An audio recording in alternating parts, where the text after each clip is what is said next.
আসসালামু আলাইকুম রহমতুল্লাহ বরকাত। আজকে আমার বিলের খাওয়ান দিতে পারি নাই।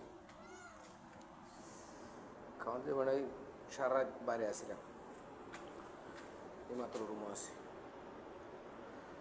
এই জন্য বাইরের মধ্যে খালি ঘেঁষাঘেঁষি করতেছি। আমাদের যাবো রুমে গিয়া দেখি দোকান খোলা আছে নাকি। খোলা রাখলে খাওয়ান দিয়ে তারপর ঘুমাইতে পারি। সারা রাত ঘুমাইতে পারি নাই, খালি পিছিয়ে পিছিয়ে দৌড় করবো।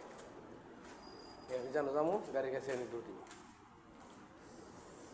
এই সাথে সাথে সাথে সাথে খালি দৌড় করে তুই আমার আগে যা, সমস্যা নেই। সাথে সাথে একবার গাড়ির কাছে যাই।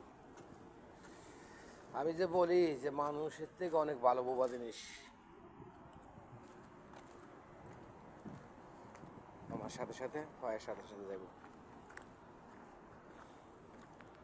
আবার একটা জিনিস, গাড়ি দেখবো আসেনি, রাস্তা পারাতে গেলে একটা রাস্তা আছে রুমের সামনে, রাস্তা পারাবার হইলে দেখবো গাড়ি আসেনি, গাড়ি দেখিয়া তারপরে যাবো আমি না থাকি।